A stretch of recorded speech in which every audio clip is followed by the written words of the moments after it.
Bhagavate Vasudevaya.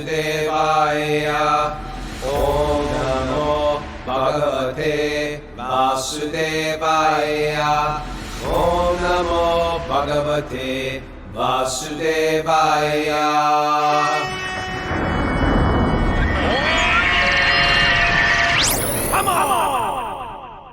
Live from Waitsfield, Vermont. This is Wisdom of the Sages, a daily spiritual podcast with your host, Raghunath, and co-host and senior educator at the Bhakti Center in New York, Stu Das. Welcome to the show. This is episode 1435. Welcome to Vermont, everybody.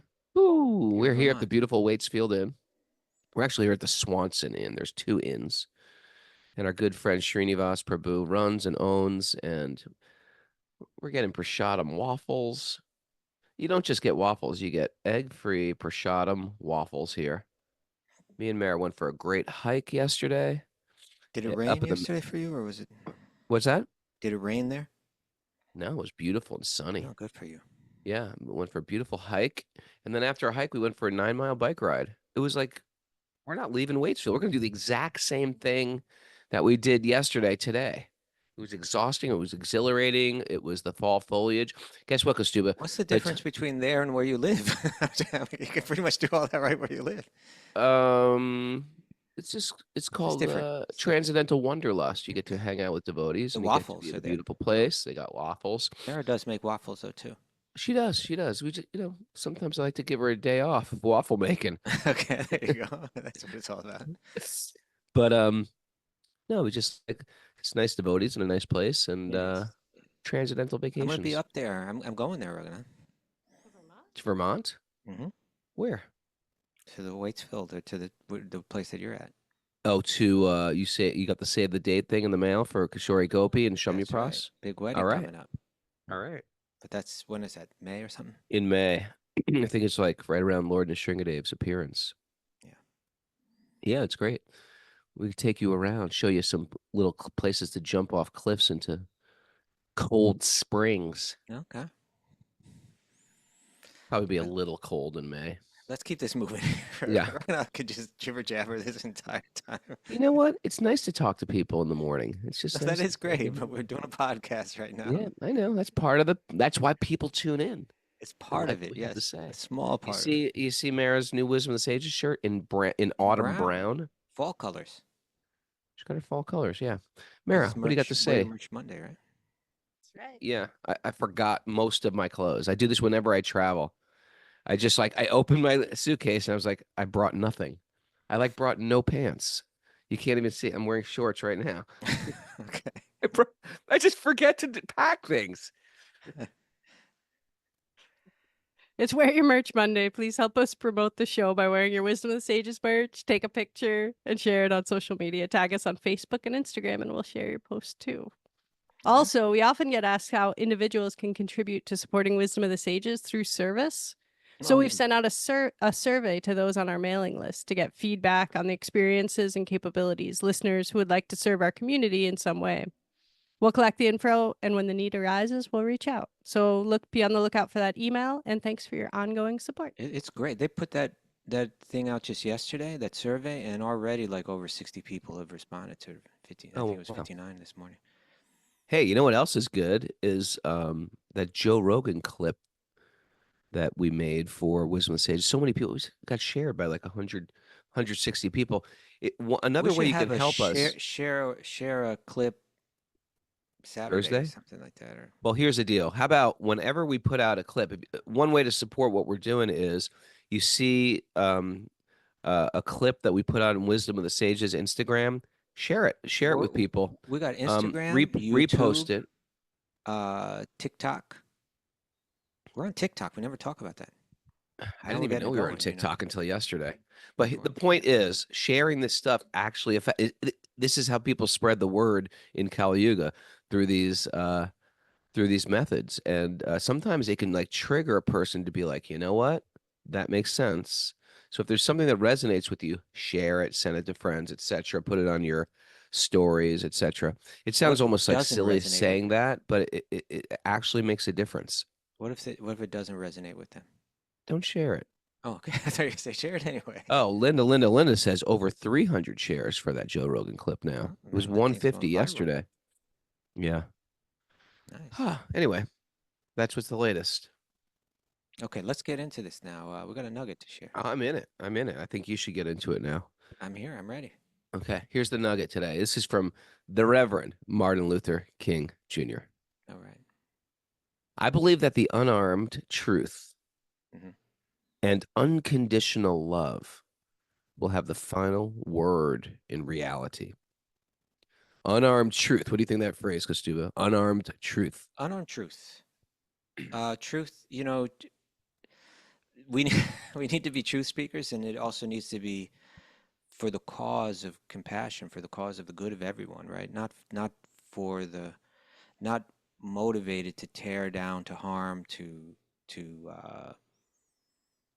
cancel, whatever. You know, it's like we're all in this together. Let's speak the truth, but let's speak it in such a way where it's to uplift us all, right? Hmm. And unconditional love. This phrase, you know, I I believe he shared this was from his speech when he received the Nobel Peace Prize, Mm. and it's I'm pretty certain it was being shared within the context of, you know, the civil rights struggle at that time. Although the way he says it, like just like when he says the final word in reality, it sounds that he's also saying that this is not just, you know, there's the micro, but even on the macro level, right? Like there's a bigger picture. That, yeah, reality, like, you know, he didn't say we'll have the final word in this struggle or something like that. He said in reality. And I think that the statement is, you know, entirely 100%, you know, aligned with the Shrimad Bhagavatam and the teachings of bhakti, that we say that, you know, this goes back to when we were speaking about the difference between Advaita Vedanta and Bhakti Vedanta. They say the final word essentially is like peace, right? Mm. We're saying the final word is unconditional love, pure bhakti, right? Pure of any conditions. That's where spiritual evolution, uh, you know, exists in eternality, in unconditional divine love, right? And truth is what gets you there. You know, understanding truth, seeing through the illusion, seeing through all that. People want it in this lifetime. They want it in material relationships, and it's hard to get.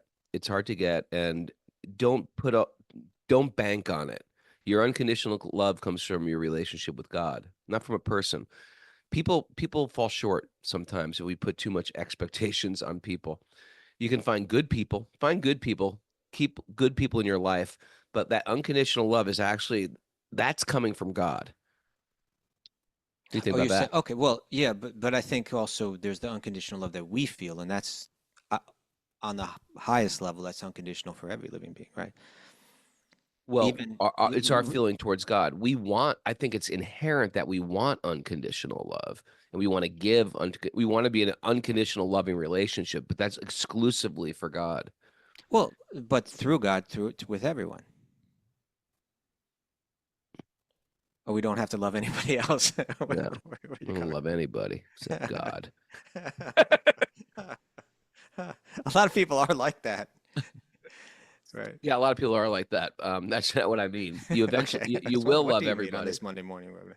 but my point is we're trying to cut God out of the. Oftentimes, we There's want one unconditional object. love. We cut God out of the picture, and I want unconditional love from my dog, my child, my son, my my spouse, and it falls short. Okay. But when we have within our own heart unconditional love for God and for every living being, then that's the final word in reality. Then we've achieved reality. We're no longer an illusion. We're seeing the Yeah, truth. and then no one can actually hurt us, even in these relationships of this world, Oh, because we're seeing something bigger there. you know what also this reminded me of? You know, like while we're speaking Martin Luther King, we can bring up Malcolm X, who said, "I'm for truth no matter who tells it." Right? Mm. And that's like in our today things have become so crazy that we're forgetting how to think, or we haven't been trained how to think. And so, like, the reason why I thought of this was because on our last show, in the Q&A, where we were dealing with this question about why don't we take a political stand on the podcast. That was a great question. It was a great episode. We got a lot of positive feedback on We that. did get a lot of feedback, but one feedback was not positive. We got one really? comment. Yeah. And then, really? Well, Yes. what was it? It said that it basically what they said was that for us to not take a political position on the podcast was like coming from a place of privilege, right? But here's my point. Did you not hear when a woman spontaneously on the podcast who is in a city being bombed right now, rather than saying everyone should be taking a side in this, said, no, wisdom of the sages should do exactly what you're doing, right? So was she speaking from a place of privilege when she was saying, no, don't take political sides, speak this higher truth, because the higher truth is what provides the answer on all the lower, for all the different maladies in society, right? That's what everyone says right now. Oh, it's because you're privileged. That's why you're saying it. Yeah, That's just like a go-to statement. It's and it because makes you're no privileged. sense. It's either true or not true. If you want to address what we said, we presented how we see things is that without spiritual knowledge, without genuine spiritual knowledge, there's no question of peace. There's no question of unity. There's no question of brotherhood and harmony and all of that. It won't be there without spiritual knowledge. It'll be superficial without that. And when people don't have that, then their responses tend to be violent in one way or another. So we teach that spiritual knowledge. It doesn't matter what tradition you're from. If you're connecting with that same spiritual knowledge, it's going to be the panacea that allows us to live in harmony with one another, because with spiritual knowledge comes respect for wherever we see spirit, because it's all equal. Thanks That's for our truth. mansplaining. Thanks for mansplaining that, Kastuba. Right. Yeah. No, right. So that's the point. Either that's truth or not truth. Now, if you think that's not truth, then address it. But if you say, well, you're speaking from a place of privilege, even when we had a woman that was in the city that's being bombed right now, you didn't hear it. You know, it's like either it's truth or not. Oftentimes when people speak like that, they just want to be right. If that had, they just want to be right. There's a lot of what they call virtue signaling, right? Yeah. Yeah, it So, was a perfect example of people who have thought deeply, just like when we were, actually it's before we were younger. Maybe right when we got into Bhakti, the Soviet Union was like murdering, kidnapping, imprisoning and putting torturing these Bhakti practitioners in the Soviet Union. It was all done underground. The KGB found out.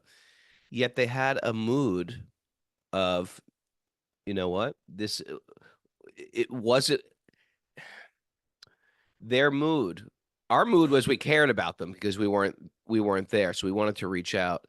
But at the same time, they had this mood of deep spiritual connection despite what was going on. Mm-hmm.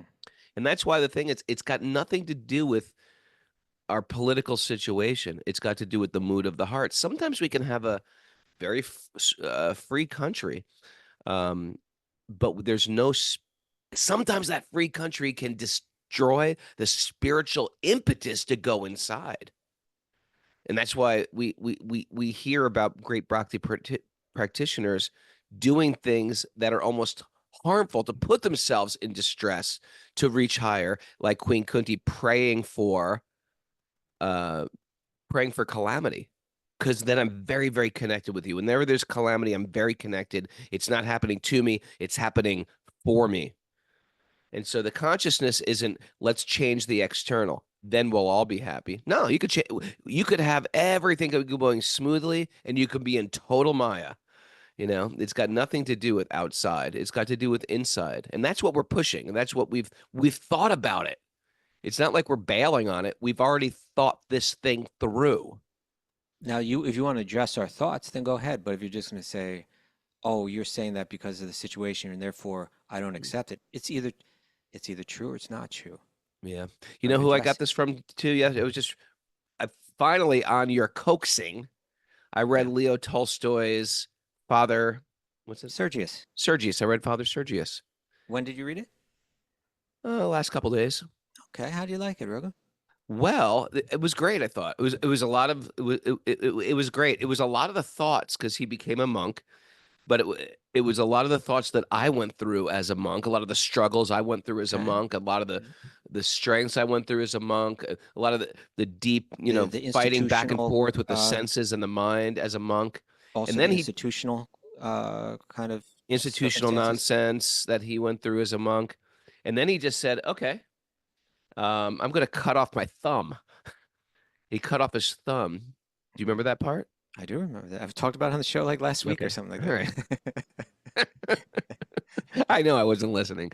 What he said. So he cut off his thumb. It's almost like willingly accepting extra pain to Yeah. go deeper, to see himself as a disfigured person as opposed to this can you Saint or say something. player, saint or player? Yeah, no, because a woman was attracted to him. I mean, I think he did that because his mind was so on the edge of, of breaking his vows with this woman that he just did something that was so physically traumatic that it just put an end to it.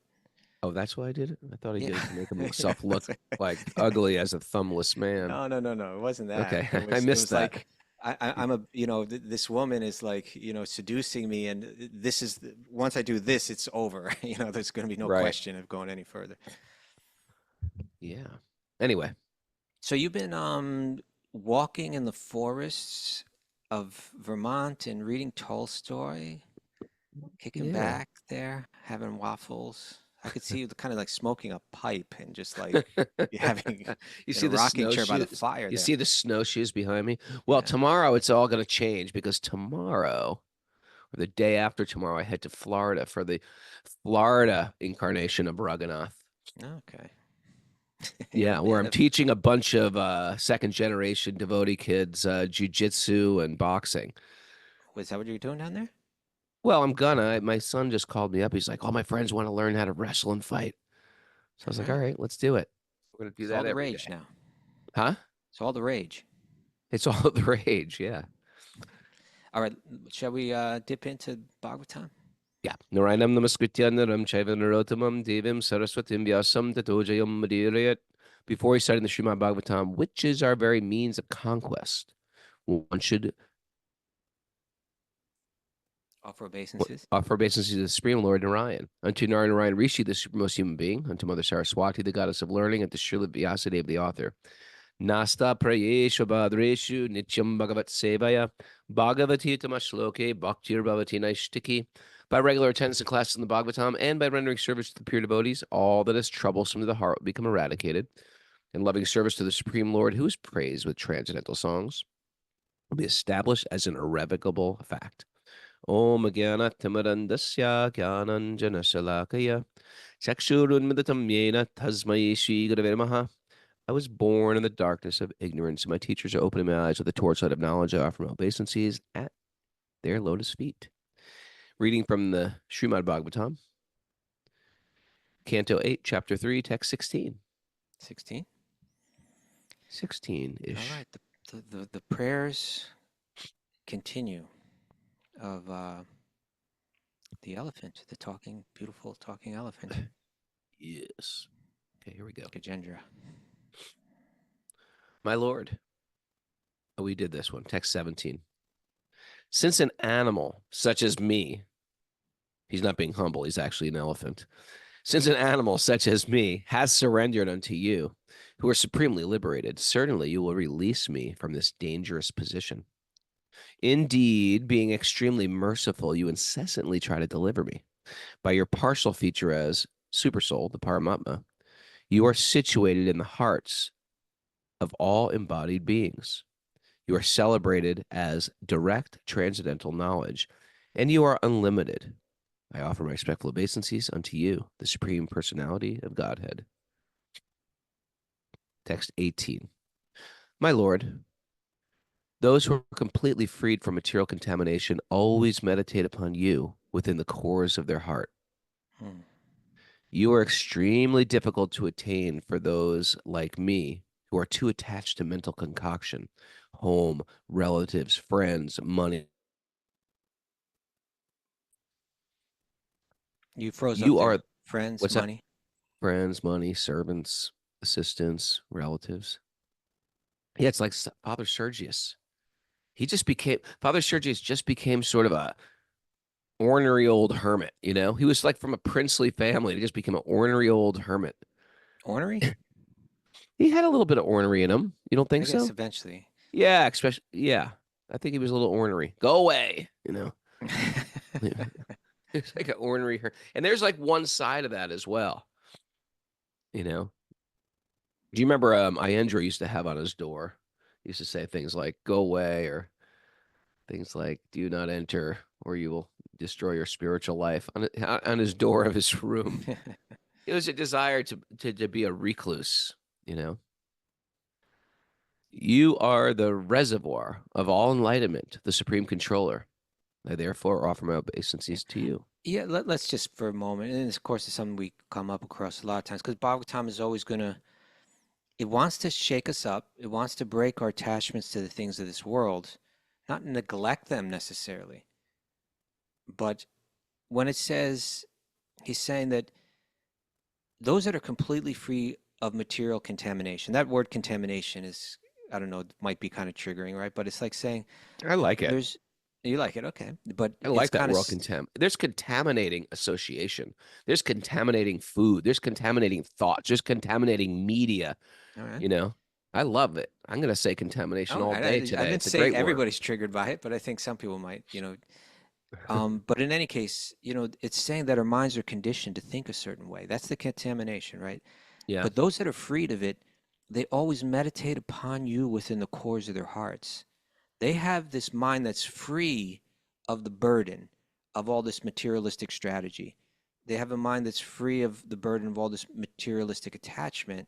It gives them the mental bandwidth to take their mind and absorb it deeply in the core of their hearts, to go within, which is a very difficult thing when you're concerned with changing things that are without, right? If as long as you're thinking, oh, I need to adjust this external thing to be happy, you're never able to turn your attention within, turn your Mm. awareness within. All those And things they mentioned, yeah, it seems like, well, why do we as spiritual people have to neglect these things? You don't have to neglect those things. But all those things in your life, home, relatives, friends, money, servants, assistants, these are things that are such mind suckers. They just suck up your focus. yeah, they're part of a strategy. They're speaking about these things, not that they're bad in themselves, but they're presenting, here's the materialistic strategy that most people are using, right? They want to derive happiness through home, relatives, friends, money, servants, and assistants. Mm. They're thinking, when I accumulate these things and arrange them right, I will find happiness. Mm. And Gajendra is saying, when you're thinking that way, then you never connect with God in your heart.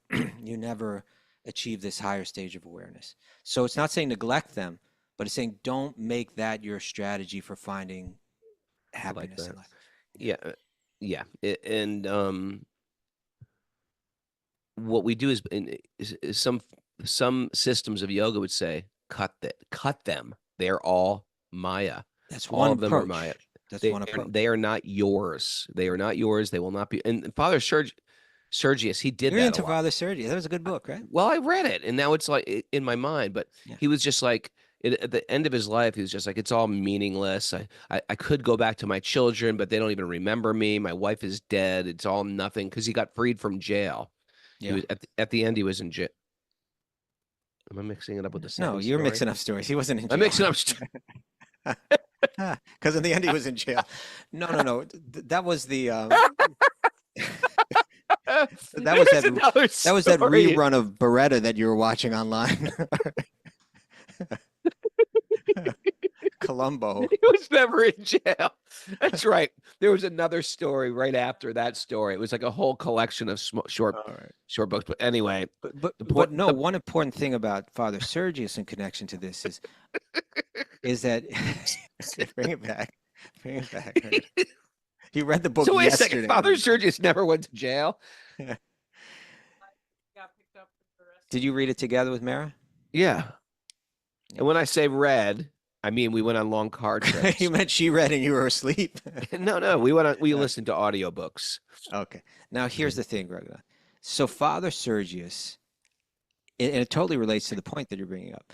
Father Sergius was this person that walked away from the high society. That was like the high society of Moscow, I guess, back in whenever that was, like the late 1800s or something. Yeah. And disgusted with that world, he decided, I want to become a monk. But as soon as he became a monk, he saw, you know what? There's a lot of the same dynamics playing out here in the church. Well, And also so, there was a lot of dynamics in his own. There was ego motivating his renunciation. He's okay, thank you. that too.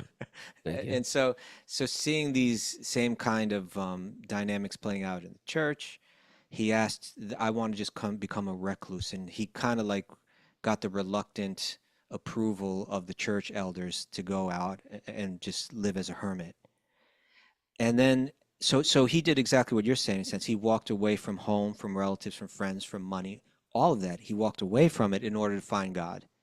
And he found God. Like, at least to a certain extent, he was really getting inspiration and he was getting realization. He was even getting some mystic powers. Raghunath, remember that? Yeah, I do. Yes. Some healing powers, right? Yeah. And then And he started getting a little proud of those healing powers. well, then what happened was that led to fame. And this is how the illusion works, right? Then that fame, he began to enjoy that fame and think of himself as very special. And that it weakened his spiritual determination. And then he collapsed from that, right? He had his spiritual collapse from his fall down. A little fall down. Fall down. A little And he blooped, so to speak. But he was a very sincere person, and rather than fake it, a lot of people, they fall down, they just fake it, right? They just keep putting the clothes back on and they keep putting the facade back up. And when he kind of saw his fall down coming, in a sense, he knew he was becoming lost. He knew he was going deeper into illusion. He was losing his clarity. He knew it. And then his fall down from it was like the full on display of it. And at that point, he said he kind of felt almost, I suppose, a little hopeless about his spiritual practice and began to wander, right? And that's when he sought out this cousin of his, this woman who he knew as a child, who was like almost pitiful. Like she was just like, she was pitiful, and he made fun of her as a child. Although the kids would make fun of her and everything, but there was something about her that he saw as very sincere and pure, and he sought her out, and there she was, working hard, very poor, maintaining her family, right? Her daughter and her son-in-law and their children. She was very much absorbed in a domestic life, kind of sounded like, in home, in relatives, concerned with money and so on. But it was but with utter humility, not that I have these people as a strategy for my enjoyment, but I serve these people as my duty to God.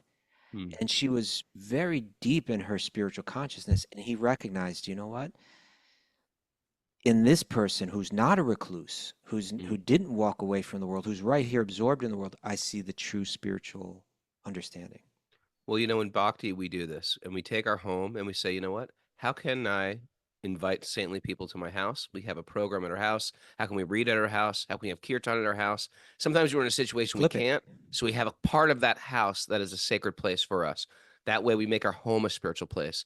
Our relatives, we try our best to give spiritual information to our relatives, or at least have nice relationships with relatives, so they think, be an example for our relatives. It'd be a good example, right? Our friends, we have spiritual friendships. When we have friends that are not strong spiritual caliber, we at least try to not get pulled down by them. If anything, we extend ourselves to lift them up. As we get better and stronger in our own spiritual life, we lift people up. People will come turn towards us. Hey, you seem like you got your head on straight. Can you help me? I'm going through something. People will start coming to you. Our money we use in Krishna service. We try to think, how can I use this? How can I not spend it frivolous? How can I see this as the god is coming from the goddess of fortune? Lakshmi is the goddess of fortune. How can I bring the goddess of fortune back with Ram, or back with Lord Vishnu, right? And then the other people in your life, the same way. They're dependent on us, and we give them that support, and we also give them bhakti. That's what we're practicing, putting bhakti in all of these things, so these things don't become a distraction. Thank you, Raghunath. Thank you. And so right now, Thank you. Gajendra, he's pointing it the other way and saying, if you get caught up in home, relatives, friends, family, money, etc., as a strategy for material happiness, you won't be able to connect with God in your heart. Okay, take it from there. You are the reservoir of all enlightenment. No, you are the supreme. You are the supreme personality of Godhead, uncontaminated by the modes of nature. You are the reservoir of all enlightenment, the supreme controller. I therefore offer my respectful obeisances to you. Okay. Just You prayer are the after reservoir prayer. of all enlightenment. You light up the heart, right? You light up my life. Yeah, I know you're gonna go there. Well, As soon as I said it. Good. I wanted to see Gajendra go there in an elephant dialect. The singing elephant. Singing and dancing and snorting because he's got a big trunk. After Okay. worshiping the Supreme Personality of Godhead, this is text 19, those who are interested in the four principles of Dharma, Artha, Kama, Moksha, right? Religion, economic development, sense gratification, and liberation, obtain from him what they desire. What then is to be said of other benedictions? Indeed, sometimes the Lord gives a spiritual body to such ambitious worshippers. May that Supreme Personality of Godhead, who is unlimitedly merciful, bestow upon me benediction of liberation from this present danger and from the materialistic way of life. Oh, so he's praying. Look at me, I have this crocodile on my leg. You know, may that Supreme Lord be merciful unto me, right, and save me. But he's saying, included in that statement, rather than just say, please get this crocodile off my leg, he's saying, this is the micro danger of the more macro danger, right? Like, this is just a symptom of my deeper danger, which is my materialistic way of life, that I've been walking around like I'm the big elephant, that all the things that we just heard in the previous verse with I got my family, I got my friends, I got my wealth, I got my fame, I got my opulences, and this is how I am happy. He's saying, I've been so absorbed in that kind of thinking, I've forgotten all about you. And that's why I have this crocodile on my leg, is it's your material energy giving me a bite so that I'll turn my mind back to the truth, rather than dive fully into the illusion that I'm the center of the universe. So he's saying, may you save me from this crocodile on my leg, but actually, please save me from this deeper, danger, which is the danger of my forgetfulness of you, the danger of my materialistic way of life. Nice. This is text 20 and 21. Unalloyed devotees who have no desire other than to serve the Lord worship him in full surrender and always hear and chant about his activities, which are the most wonderful and auspicious. Thus they always merge in an ocean of transcendental bliss. Such devotees never ask the Lord for any benediction. I, however, am in danger.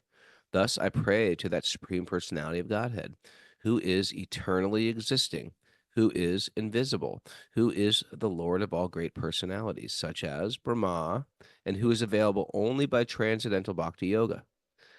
Being extremely subtle, he is beyond the reach of my senses and transcendental to all external realization. He is unlimited. He is the original cause, and he is completely full in everything. Interesting. I offer my obeisances unto him. He's extremely subtle. Just like there's certain things that we can pick up with our senses, and then there's certain things that are so subtle that we don't pick them up, right? And then he's saying you're even more subtle. Like when we talk about the bodies of the the denizens of the higher planets, we hear that their bodies are very subtle, right? Right. Like even if we went there, we might not even see them. You know, Mm. here we're hearing that you're extremely subtle, that my elephant senses are incapable of picking you up. You know, Mm. particularly, and particularly, I'm sabotaging my efforts to realize you through my materialistic mindset. That's Mm. like I can never pick up anything subtle as long as I'm absorbed in the very mundane, the very gross, the Mm. external things, right? So he's praying for that benediction. He's got beautiful prayers here. Text 22 and 24. The Supreme Personality of Godhead creates his minor parts and parcels, the Jiva Tattva, That's us. and that's the spirit soul, beginning with Lord Brahma. He's the first Even one great in the Lord universe. Brahma is a tiny little Jiva. The demigods and the expansions of Vedic knowledge, right? The Sama, Rig, Yajur, and Atharva, and including all other living entities, moving and non-moving, with their different names and characteristics. Okay, so that's a description of creation, Okay. right? There's the origin of it all, which is Lord Vishnu. From him is born Brahma, and from Brahma are born the different devas. These are the staff to run the Mm. universe. Mm. But the staff are also given the what if you join some corporation or something, they, or even some like I suppose if you join like some. The Boy Scouts. Oh, You got the Scout okay, some Master, of the the Boy Assistant Scout Scouts. Master, the I was going patrol to say, like, leaders. even if like some restaurant chain or something like that, they've got some manual that you're supposed to. This is how you Oh, yeah. dress. This is what Yeah, you yeah. say. This is right. You know. Yeah, there's some criteria. Yeah. So that's the Vedas. That's the manual for how to operate in this world. But I'm just saying that the living entities also get some position. Yeah, And that's I the use the staff Boy members. Scouts because there's different hierarchy in the Boy Scouts. You got the Oh, Scout Master, Assistant Scout Master, Eagle Scout. senior patrol leader, junior Okay. patrol leader, I'm getting the feeling. quartermaster, scribe. Tell me if this is true. That just as you wanted to be the what did they call that? The band leader guy, Drum major. the drum major. Was there also a position within the Boy Scouts that you desired that you were? Well, banned from? I wanted to be the senior patrol leader, but I was a patrol leader. I was happy with that. You're happy with that, okay? Yeah. Senior patrol leader. Yeah. Okay, so he's describing, hey, the universe is set up in a particular way. It's got its staff members. It's got its manual, Mm. and then it's got all the living beings of different categories who have that are equipped in different ways with different bodies. Okay, he continues. As the sparks of a fire or the shining rays of the sun emanate from their source and merge into it again and again, the mind, the intelligence, the senses, the gross and subtle material bodies, and the continuous transformations of the different modes of nature all emanate from the Lord again and again merge into him. Okay. Is that a run-on sentence? That was a long sentence. You want to go through it? As the sparks of fire or the shining rays of the sun emanate from their source and merge into it again and again, the mind, the intelligence, the senses, the gross and subtle material bodies, and the continuous transformations of the different modes of nature all emanate from the Lord, just like a spark emanates from the fire, and again merge back into him. Right, a little spark, it jumps out of the fire and it has all the qualities of the fire. It's created by the fire. It's an emanation of the fire. And then it merges back into the fire again. He's saying that this entire creation is like that of you. It's just a spark of your energy. What does Krishna say in Gita? You with me, Reverend? What does he say in the Gita? He says so many things. Well, the one about being a spark of his creation, not just wasn't just looking for anything. It's just a spark of my splendor. Yeah, that all beautiful, opulent, manifestations spring from but a spark of my splendor. Here's a good one. The next line: He is neither a demigod nor a demon, neither human nor bird or beast. He's not a woman, a man, or a neuter. What's a neuter? Like a eunuch, I suppose. A third gender. Yeah, I mean, it could be. It could be. It'd be interesting to see what is actually the Sanskrit word used here. For neuter. Neutered means you castrate them, right, Mayor? But sometimes the way Prabhupada translate that. Let's try to find it here. Maybe we want somebody who's got a Neuter, sun. microgenital. It says, you know what it says, Raghunath? What? What does it say? It says sandaha, which I would assume, grammatically is derived from, and this is where I guess, this is my guesswork, right? Okay. That the actual Sanskrit root that we'd be looking for is sanda, Right. sandha. It's like a merging I'm of going to two. look it up right now. Oh, Let's see if I ready. get anything by shortening it to sandaha. And we get the neuter gender. Yeah. We get a eunuch or hermaphrodite.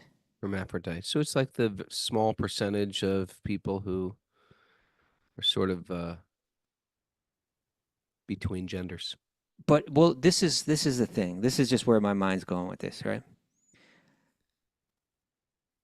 And I may be entirely wrong because I don't know Sanskrit and I don't know Sanskrit grammar and all that. But like the sandhya is where two things meet, Sure. right? Like where the day and the night meet. We call Like it the sangam of the rivers. The sangam is when two rivers meet. And so it seems to be saying where these two genders meet. Okay. Right? Where it has characteristics of both. Because in that pastime, you see, and like gender politics is like such a, like talk about like a tinder box of a subject. But in that chapter earlier in the Bhagavatam, where Narada is speaking to King Prachini Barhi, and he's telling the story of King Puranjan, which is like a fictional story. It's like an allegory. Yeah. And in that story, he talks about all that the king is going through, his material enjoyment, then his material suffering. Then in his next life, he's born as a woman, and he's like a queen. And then her husband, the king, dies. And then the king is on his funeral pyre, and now King Puranjan, as a woman, is watching the body of her husband burn. And then she's approached by a brahmana. Right? You with me?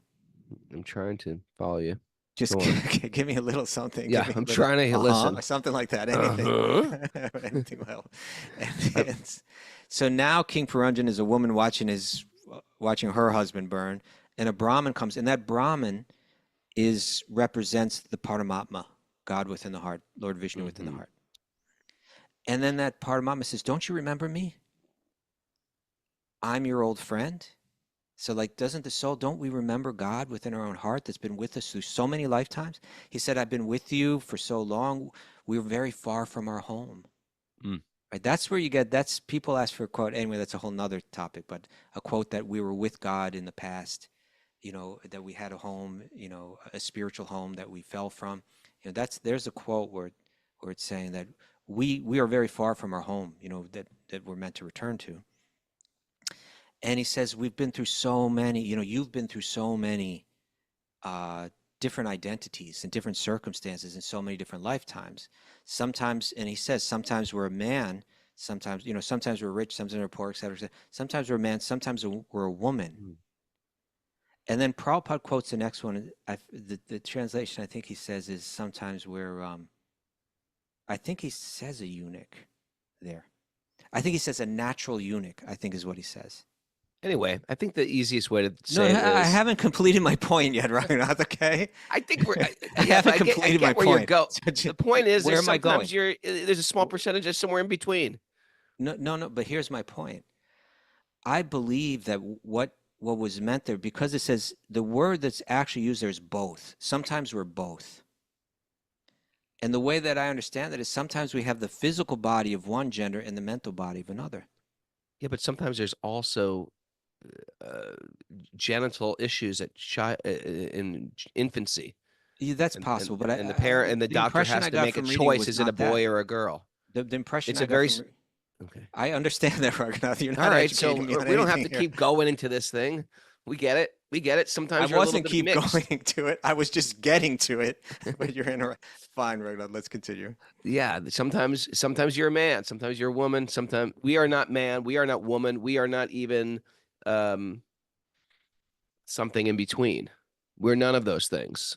Where am I? Uh, we're not a man, and we're not animals either. He is not a material quality, a fruit of activity, a manifestation or a non-manifestation. He is the last word in discrimination of not this, not this, not this. And he is unlimited. All glory is to the Supreme Personality of Godhead.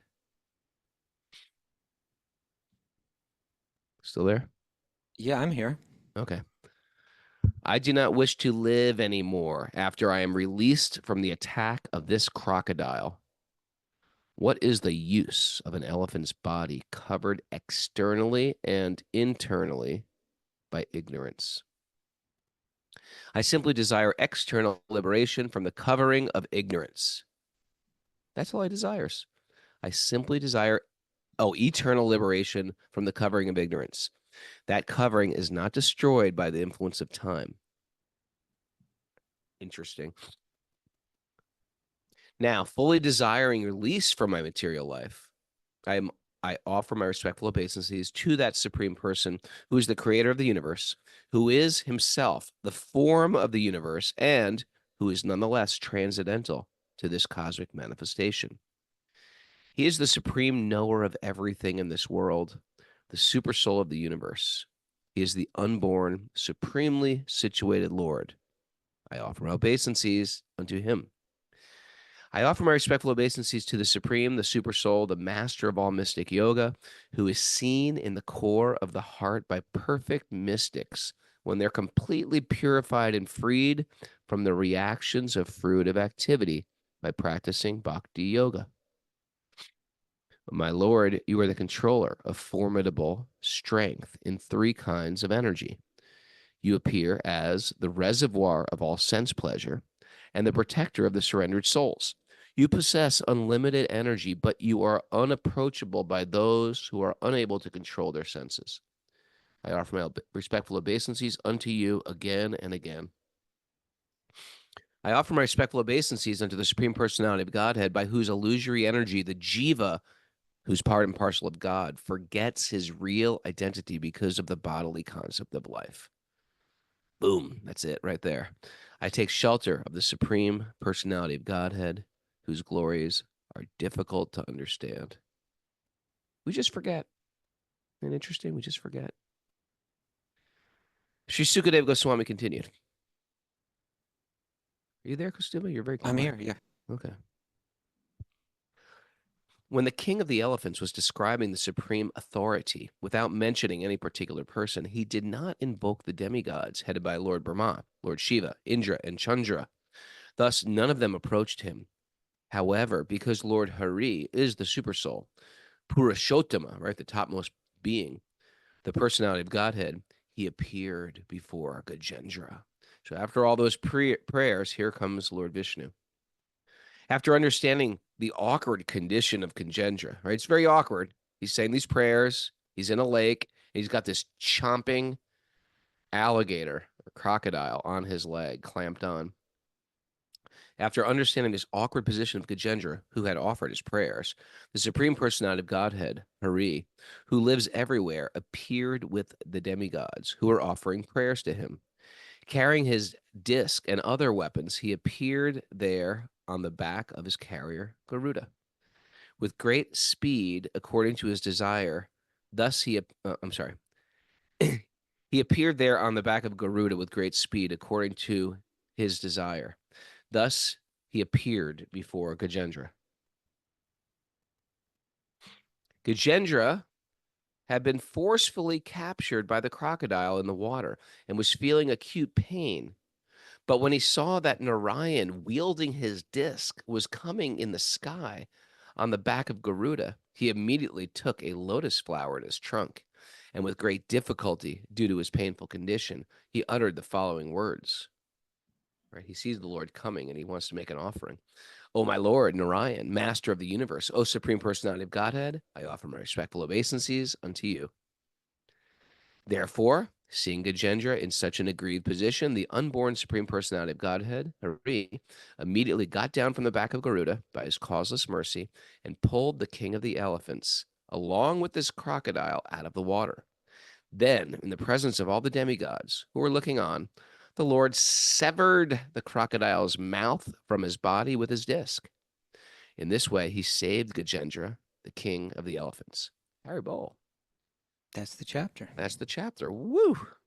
You just let me burn through that, huh? Yeah. You wanted to wrap that Yeah, up I let today. you talk. You let me read. I didn't get to talk. I just read. All right, that's You it. talk. You do the talking. Oh, look who's here. It's Miss Mara. And Steve Amari just pulled up. Got the whole Waitsfield crew. All we need is the bright light now, and we'd be all complete here. And shoveling the mercy. Shovel and the Mercy. Who else we got here up? And we got Pope Pius up here. They got a good crew. It's hard to know because Leanne everybody Karp. comes. Yeah, I think Leanne Karp lives in New Jersey, but she's part of this crew. All right.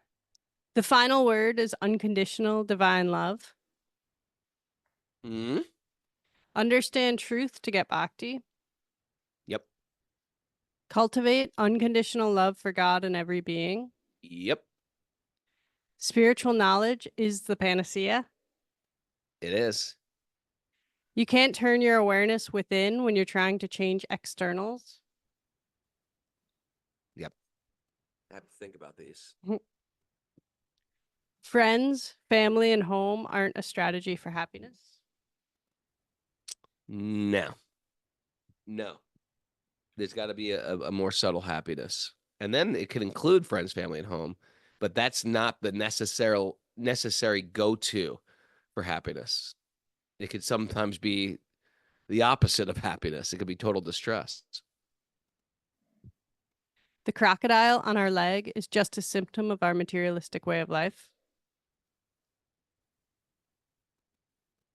Yes. Yeah. You know what? Here's the deal. I'm not just going to say yes. I'm going to think about it first. I like to Okay. think about these things.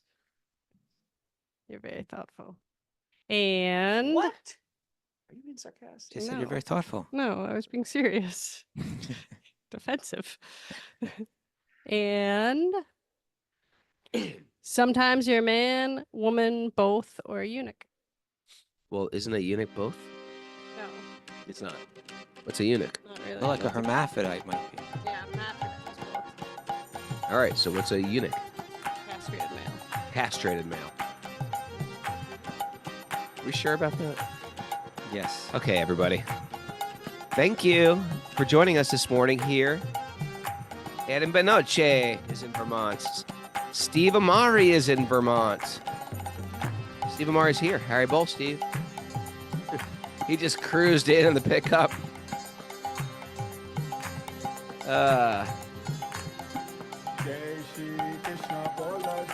Thank you, everybody, for joining us. Another beautiful day here in Vermont. Kostiva, wish you were here. Sounds lovely up Hiking, there. pedaling on a bicycle built for two, you and me. Wouldn't that be fun? Huh? I suppose. Could be. You and me just chatting back and forth on that bicycle, breaking bread together, wrestling, going for hikes, climbing trees. We can do that. You come up here. We can do that at Kishori's wedding. Hey, tomorrow we have a special guest. We have Thomas Essig for Walk-In Wednesday talking about the movie which is about to air, Something Divine. Looking forward to that, Thomas. We're going to go out. We've got a big day planned, and we've got vegetarian waffles to consume.